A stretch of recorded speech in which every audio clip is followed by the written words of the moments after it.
Hey guys, what's up?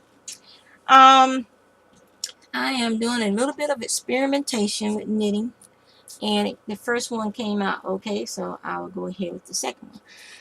Excuse the yarn. I finally got the yardage on all that yarn, and this was the merino that I spun up, and it's a 3-ply, and it's a light fingering, and it came out to 414 yards, and it's very nice superwash merino.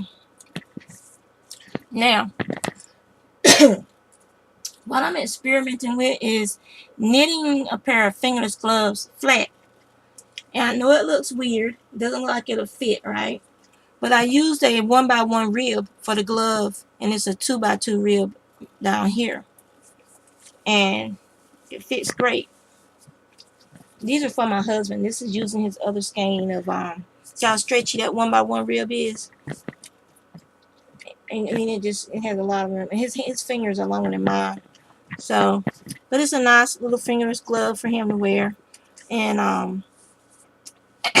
I'll tell you how it's constructed. You cast on 32 stitches, and like I said, they're knit flat. So you cast on 32 stitches, and you do your 2x2 rib up into the how far you want your the base of the gloves to measure. And I wanted mine to come right up under the palm, so they're right. It stops right here. So that's probably about 21 or 22 rows of ribbing. And then you're going to do 3 rows of increases on the first stitch and the last stitch. You're going to do an increase for 3 rows. And basically what that does is that spreads it out this way. And then you're just going to continue. So you're adding 6 stitches to your 32. So now you have 38 stitches. If you need it to be wider, then you can add 2 more rows. Well, 1 more row, and then you'll have 40 stitches. And so on. And so then I just did a 1x1 rib until I got it the length that I wanted it to be. Okay? And after you do that, you just fold it in half, and you seam the edges down to the point where you want your thumb to be.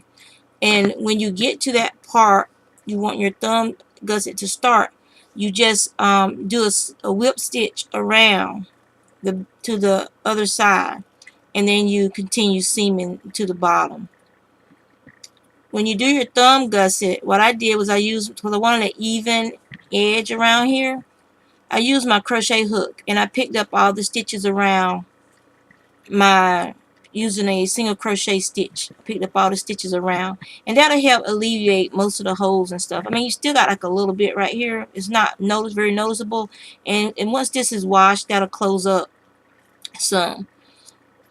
And basically you just start knitting, and you want to do your decreases. It's going to be like every other row you're going to do a decrease here at this end corner here until you get to about an inch from where you want to stop for your thumb. And after you finish your decreases, then you just knit and then bind off. And what I used was Jenny's stretchy bind off to bind off my thumb gusset. Because like I said, this is for my husband, so I needed more room in there because his thumb is probably bigger than mine. So yeah, so it's very easy, very easy knit pattern. Just working doing a glove flat, and the ribbon is masculine. It's not a feminine type of pattern. And he can, if he wanted more of his fingers exposed, he could just fold that down like that.